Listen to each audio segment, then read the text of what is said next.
Hey everyone, and welcome back to Country Music Made Me. Thank you so much for joining us once again.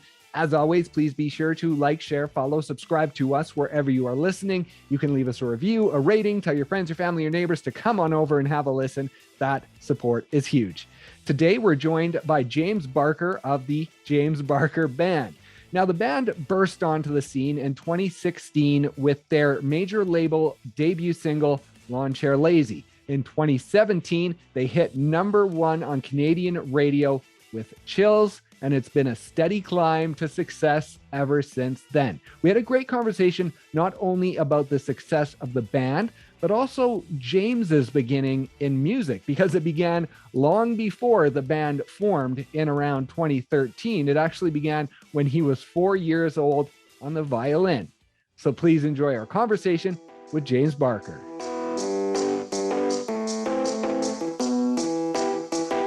The first thing I want to talk about is band camp. Oh my goodness, band camp. When did that start for you?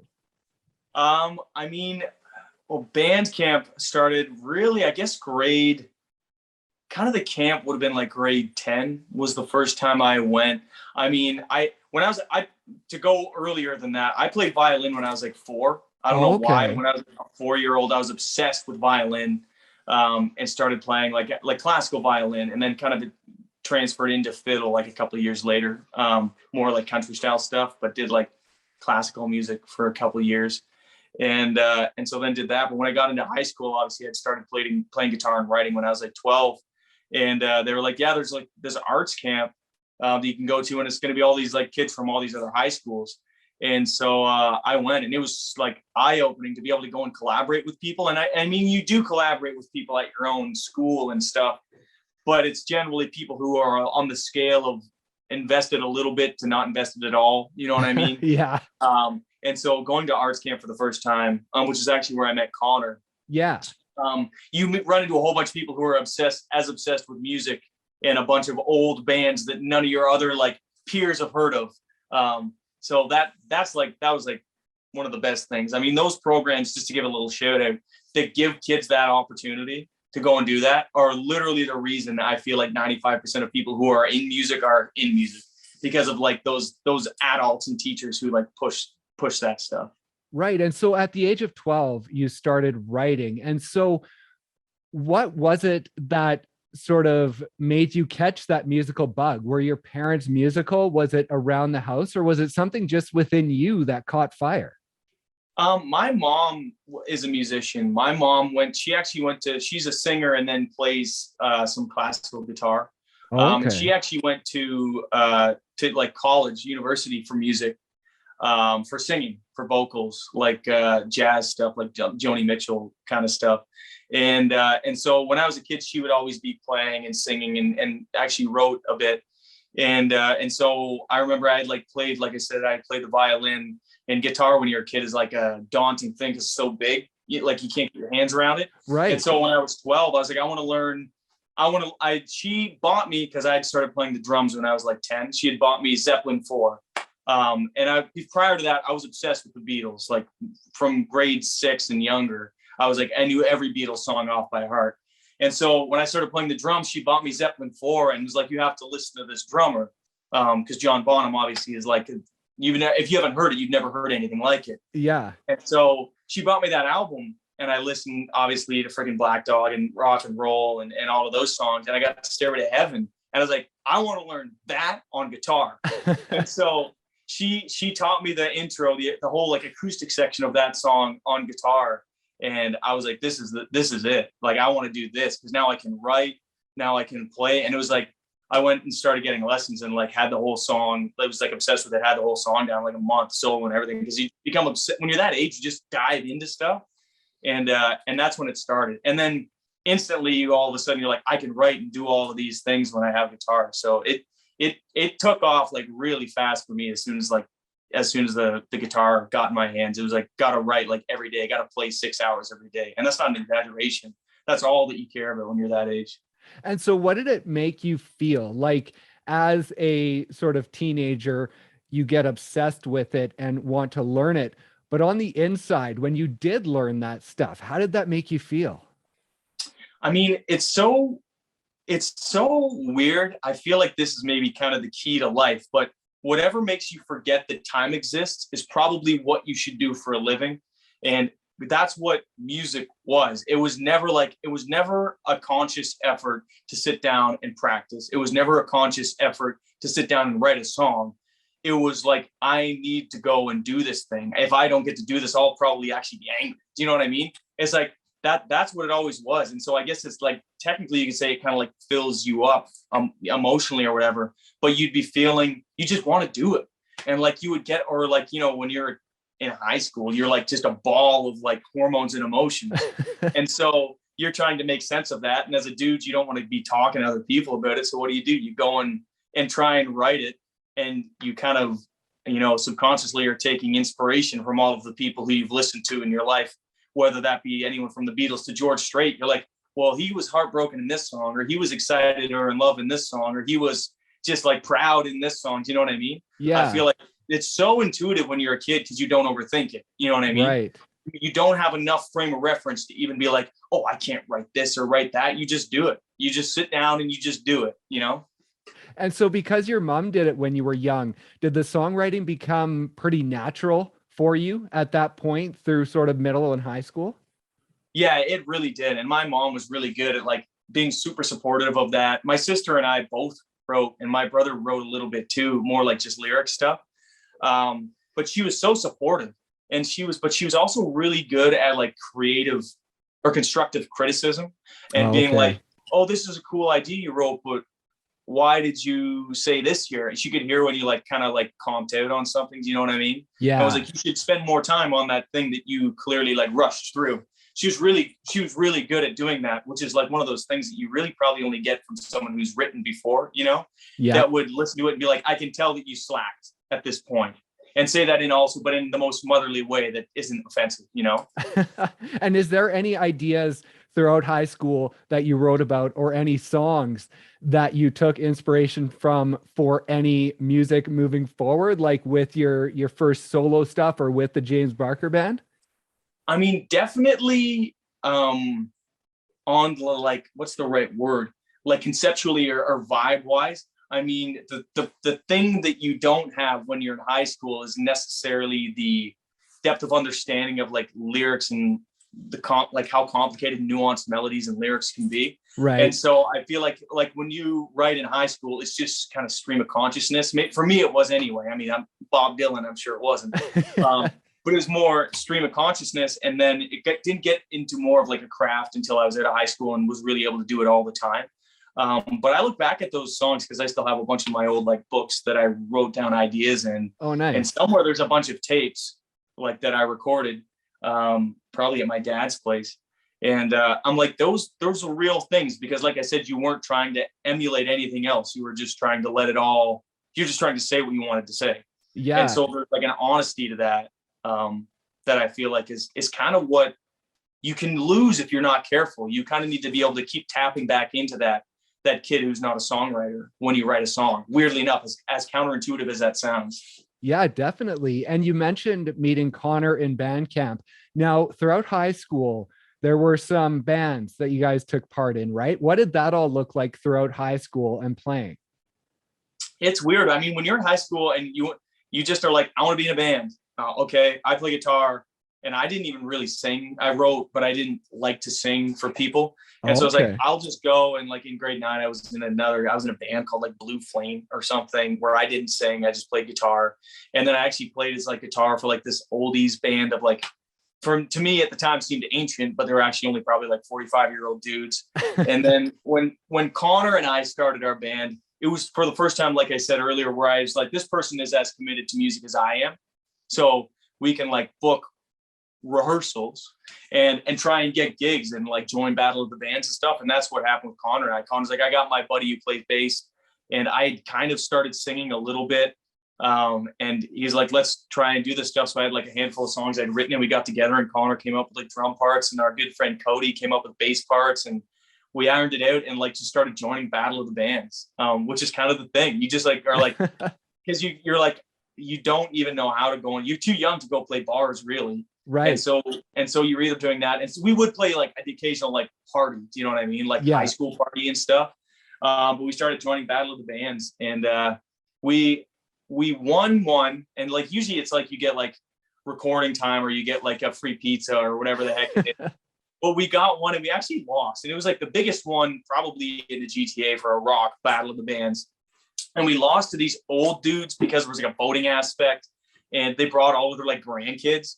And so there was like, we didn't have even our parents didn't even come because we didn't tell them. Like, they don't want to come to a rock show. Right. And so we lost, but the dude who ran the recording studio was like, I'll still let you guys come and cut music I saw on for free. And it was Taylor. Taylor was the guy who ran the recording studio. Right. And so that's how we met him. And we hit it off and became buddies super fast. And so when we finally decided to like take a real, what I would call like professional, even though it wasn't super pro at the time, run at doing this full time, like doing the full-time country thing, which as I had been writing, even though I was like into rock and like I was into like the Arctic Monkeys and the Killers and freaking the Strokes and that kind of thing. But I had been raised on country music. So all my songs I would write and try and sound like that ended up sounding like a country song. And when we actually took a run at it, Taylor's like, dude, I would love, like, I'm a huge country music fan. I would love to be able to come and write with you guys and play and sing and do all of that stuff. And that's really how the band started. That's awesome. And I saw the first sort of documented point of going to Nashville was in later 2013. I saw on your Instagram. Now, when was the first trip that you made down to Nashville, and how did it all come about going down there? So my first trip was 2 years earlier than that. I graduated high school in 2010, like June of 2010 or whatever it is. And I had been like playing obviously through high school with bands and playing with Connor and all of that stuff. And I was like, I really want to be a songwriter. I was like, I don't know if I even want to be like a singer, but I really want to be a songwriter. Okay. And so this is the thing, I guess, that makes it for you when you're trying to be a musician. But I went and found out that there was this thing called the CCMAs. And I found out that like the Canadian Country Music Association, and I found out that if you signed up and paid the membership fee, you got like a contact list of like everyone who's a part of the CCMA. Right. And so I had started posting all of these YouTube videos up when YouTube was super early of just like my original songs. And I went on there and sent an email to every single person on the list. Like literally, I sent out like 500 emails to everybody. And I got one email back from a dude named Denny Carr. And he was like, who worked for Open Roads Recording when it was the A&R over there. Right. And he's like, hey, these videos are cool. When are you coming to Nashville? And I had never been. I had no plan of going to Nashville. And so I embezzled and I was like, actually, I'm going to be down in March of 2011. And so he's like, okay, awesome. Let me know and I'll set up some rights. And so I then went to my parents and was like, hey, this dude from this label wants to meet with me in Nashville. And I had to lie to them. And so my parents were like, we aren't going to let you go. Like I was 18 at the time. They're like, we're not going to let you go to America, to go to Nashville, drive there on your own. We'll come with you. And so in that March, like I went and met with Denny Carr and ended up meeting Ron Kitchener, who was at that label too. And they like set me up with a bunch of rights. And just that little point of like, ooh, this could be a real thing was enough for me to be like, full in. Like this is like, I'm all in. And so from that point on, I just like, I would work for 2 months, go to Nashville for 2 weeks, work for 2 months, go to Nashville for 2 weeks, like just to like pay for it. Yeah. And that was it. Like I just kept doing it and the network kind of grew and that's how it all happened. And then at the same time in tandem started playing with the band and things started kind of working in Canada. We started playing bigger and bigger shows. And so it was weird how like the two things kind of happened at the same time. It was wild. Craziest thing. I actually worked. This is kind of a weird side tangent, but that first time I went to Nashville, one of my first writes, Denny Carr had this intern working at their office who was like just a girl who was going to Belmont, and her brother was a songwriter and kept coming to the office and pestering him to be like, I want co-writes. And so Denny Carr, now looking back, was like, I've got this annoying kid from Canada. I've got this annoying kid in Nashville. I'm going to just make them write together. They won't know. And that's Hardy now. Like I was wondering, I was going to ask if that was Hardy because I saw you wrote a song in 2013 with him that you released last year in 2020. Yeah, 2020, I believe. So yeah, it was so weird. Now we like every time we see each other, making it so like it's so crazy how random that was, but also how long this takes. It's like you just keep doing the thing. You just keep writing, and writing. That is hilarious. And another funny moment that I wanted to talk to you about was 2015, I saw on your social media, February 2015, you had a little video clip of yourself in the morning, and you're like, oh, my mom just woke me up and it was a late night and it turns out I'm on the radio. So that's cool. And it was like the most deadpan thing of your song being on the radio, like no excitement at all. And so I found that funny that it wasn't like, woo, my song's on the radio. And I was wondering, was that a solo song? Yeah, At that that point? that was off my first record, which I did with that label that I had come down and met. Like that was whatever 4 years freaking later. But I recorded a handful of songs, and then the station up in Barrie, or I guess it's technically in Aurelia, Kicks 106 it was called, and that's called Pure Country.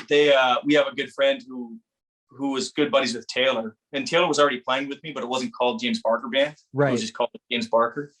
And he like did us a solid and played it like in the morning, like at drive time.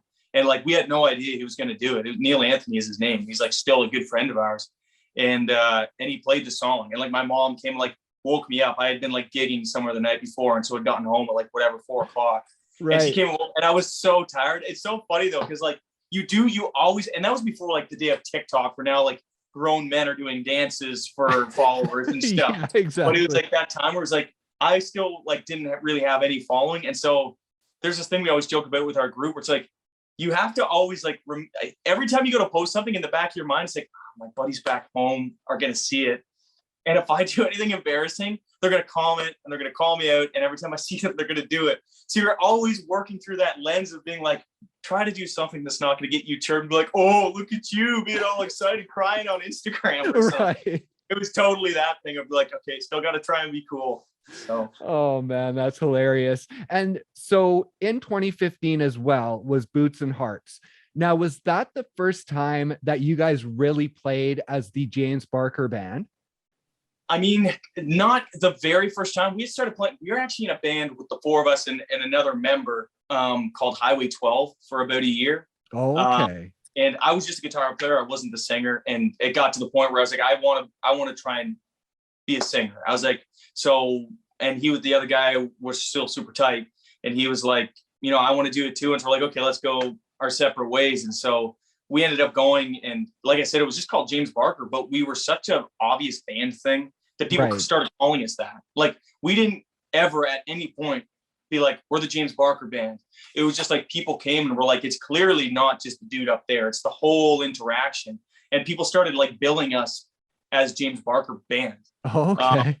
And so we're like, okay. And I was like, I'm not planning on like jumping ship. I mean, these are my best friends. And so it just happened. And so we had played a bunch leading up to Boots and Hearts just as James Barker Band, but that was like by far the biggest opportunity and biggest thing we had ever played at the time, like by thousands of people. Right. And so 2014, you go to Boots and Hearts as fans with general admission passes. 2015, you win the Emerging Artist Showcase. And now this year, you headline the whole thing. So does that just sort of bring into perspective what this journey has been when moments like that happen?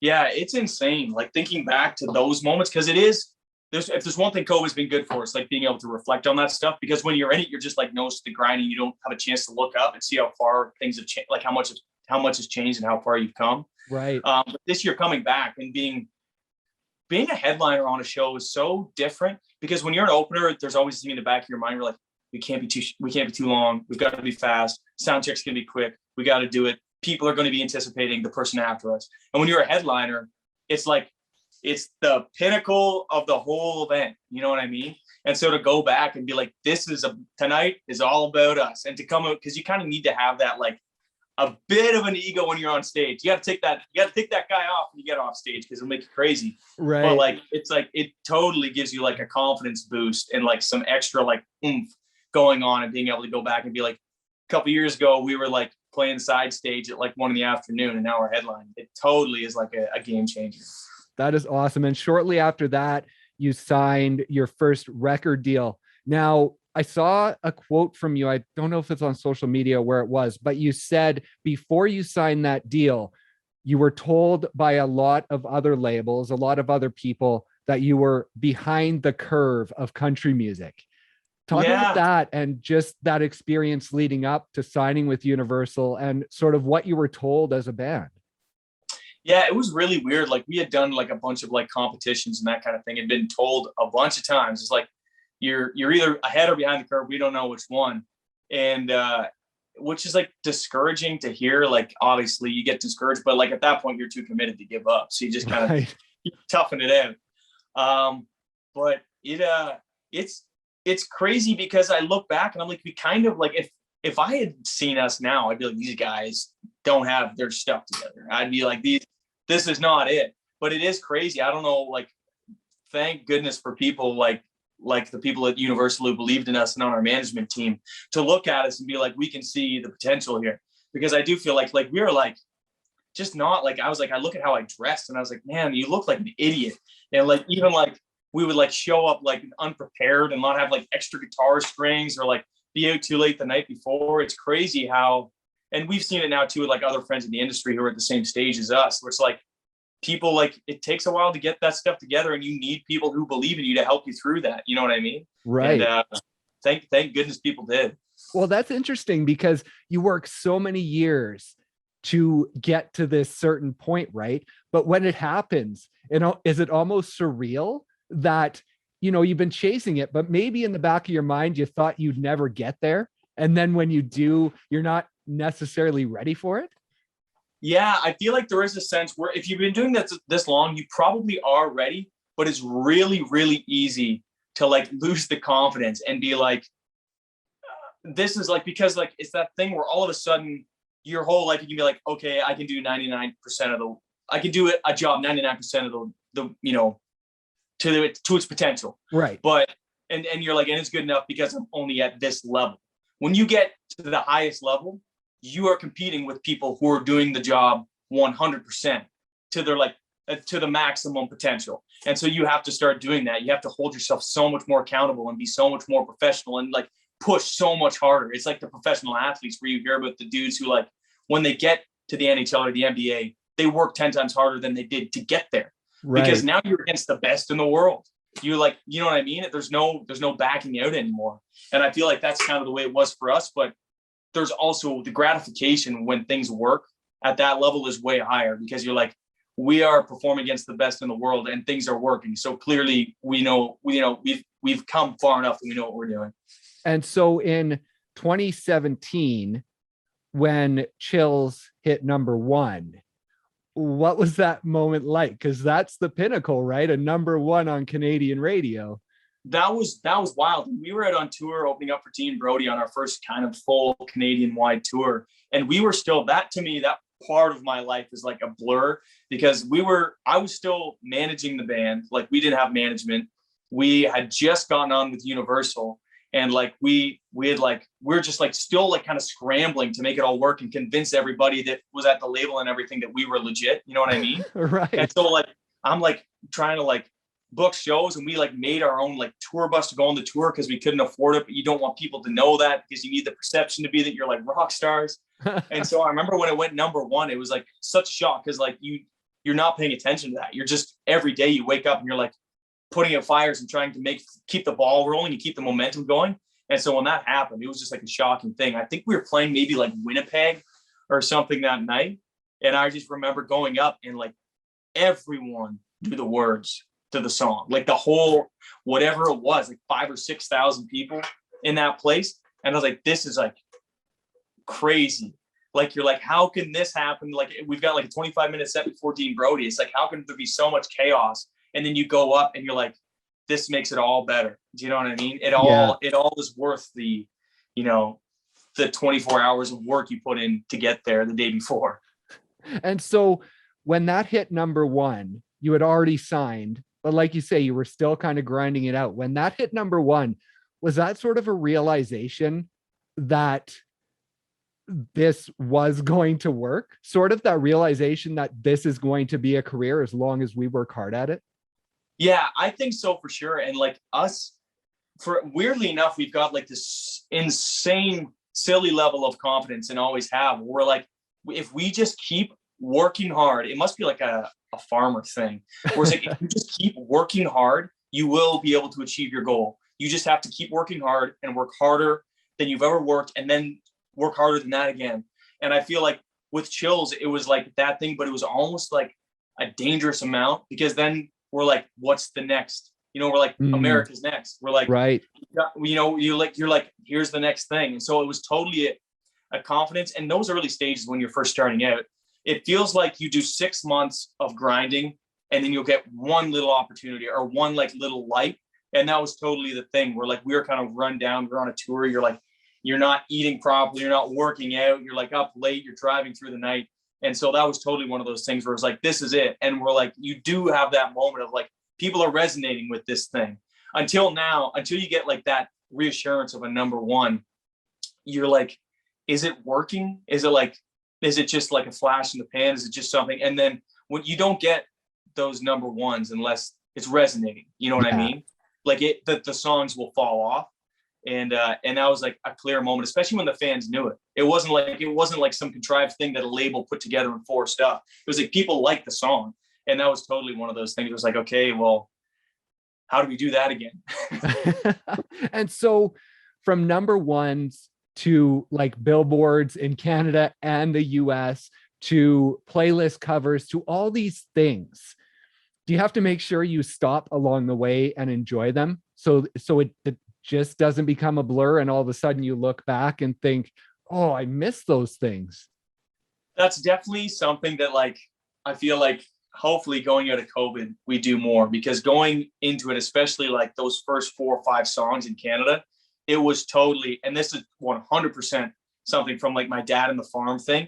It is like, and it's also like a sports thing where you're just like, you just keep going. You just keep grinding and grinding and grinding and grinding, and don't take a second to celebrate, because if you do, that's 1 second that you're not working. Right. And I feel like I look back and I'm like, damn, I wish we had just taken a second. Like, I don't know what I did the night that Chills went number one, but I'm almost certain that I got off stage, we loaded the bus, and I went and started like doing emails or writing or something. I'm almost certain of it. And I'm like, we should have went out. We should have, you know what I mean? Yeah. You got to do those things, because those things only happen one time. So I feel like that's something that it does take a second to learn. But also, if you're the kind of person who's in this industry, you're likely a hustler, and you're likely going to have to miss a few things in order to learn that. So. Right. And when did you make the official move to Nashville? Officially full-time in 2018. So, okay. So a few years ago now, we moved up and came down, and it's, I mean, it's hard, because you're like, I wish I would have been down here sooner, but like, we were so busy. Things were going so crazy fast in Canada. Yeah. That like you said, like that Chills went number one in 2017. So I look back and I'm like, oh, I wish I could have been sooner. It's like, that was only a year. So, you know what I mean? It's like, but you're just like, it's just like the competitive nature, I guess, to be like, oh, revisionist history. You just want to go back and be like, I wish I could have done this, you know, even faster, even better, even stronger. You know what I mean? Right. And so this year you signed your record deal in the States. Now, what have those 3 years been like in Nashville? Has it been just sort of working your way up within Nashville, trying to sort of get to the point of getting your music out to all of America? Or what is that like for a Canadian going down to Nashville and trying to break into the American scene? It's crazy. I mean, the biggest thing I would say that you notice when you move to Nashville is just how intense the talent pool is of writers and musicians. I mean, that's the first thing anyone who comes to Nashville, that's the first thing you notice. You're like, everyone is so good. Everyone is better than everyone you've ever met, is right. What it feels like when you first come to town. But being down here full time, because there's kind of a bit of what I would call a myth with Canadian artists, where they're like, oh, Americans don't like Canadians. It's like, so that's why we can't break in America. And it's like, no, that's not why. It's because you're not doing it full time. When you live in Nashville, you are surrounded by people who are better than you. And that makes you want to be better so bad that you do it nonstop. You do it night and day, every single day. Like, ever since being down here, especially since like the last year when there hasn't been shows, I write every day. I write every single day, and I practice guitar every single day, and I sing every day. It's just what you do. And being in town makes you so much better. It's like that 10,000 hours thing. Right. You need to be down here. And that's totally what it is. I mean, it's the place to be if you're in music. It's like, everyone is just so good. You're like inspired. It's not even like you're angry or driven by that, you're inspired constantly by people who are doing music at such a high level. Right. That's awesome. And so coming out of 2020, you come into 2021, you get a number one single in Canada, you're third in Canada, you sign to a record label, and now you have the new single, New Old Trucks, featuring Dierks Bentley. And so what are those three things like to have coming out of this crappy year and moving forward, hitting the ground and just starting to run? It's so exciting. I mean, all of those things are freaking wild. I mean, if you told us we would be able to sign the American record deal is kind of like, as soon as you get into music, even when you're a kid, you're like, we want the big US record deal. That's what you need. That's when you know you've made it. And so we're like, to get that locked in, especially during like the pandemic, was kind of mind boggling. For maybe the only record deal ever signed over DocuSign, because we couldn't, like, the Sony office was literally like closed. But that was amazing. And then the Dierks thing is like, still, I think the dust is still not settled for how crazy that is, that has come together.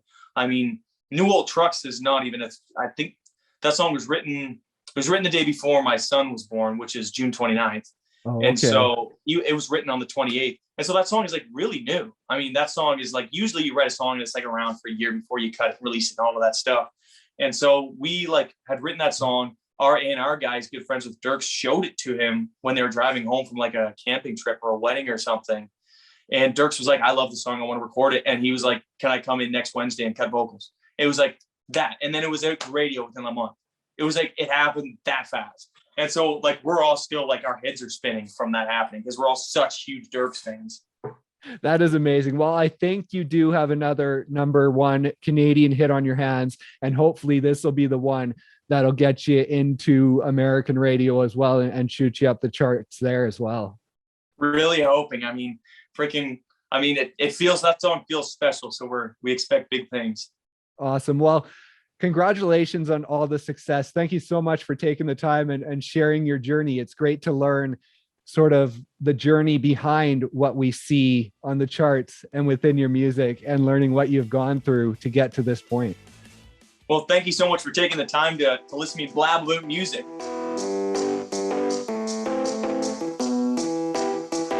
Thank you once again so much for listening, and thank you to James for stopping by and sharing his story and the story of the band. Be sure to check out their new single, New Old Trucks, featuring Dierks Bentley, wherever you stream your music. Please also be sure to like, share, follow, subscribe to us wherever you are listening. You can leave us a review, a rating, tell your friends, your family, your neighbors to come on over and have a listen.